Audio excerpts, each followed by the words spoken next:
সবাই কেমন আছেন? আশা করি সবাই ভালো আছেন। এই যে পাটিগণিত শিখি, পাটিগণিতের সুদ কষা বার্ষিক শতকরা 10 টাকা হারে সুদে কোনো মূলধন কত বছরে সুদে আসলে 3 গুণ হবে?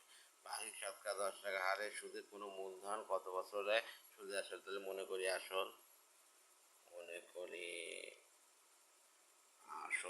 সমান 100 টাকা। তাহলে সুদে আসল কি হবে? সুদ আসল হবে 300 টাকা। তাহলে সুদ কত হবে? সুদ হবে 300 মাইনাস 100 সমান 200 টাকা। এবার আমরা জানি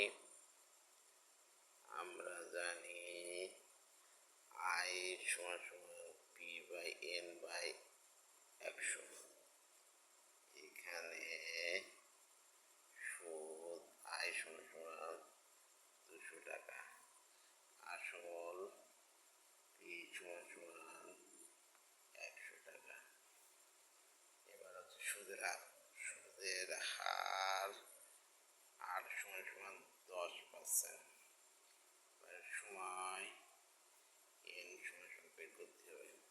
তাহলে আই সমান 200 টাকা বসালাম, 100 টাকা এন ইন্টু আর এর মান হচ্ছে 10, এই 10% জন্য 100। তাহলে মান বসায়া এটা কেটে যায়, এটা কেটে যায়, এটা কেটে যায়, অতএব এন সমান 20। Answer of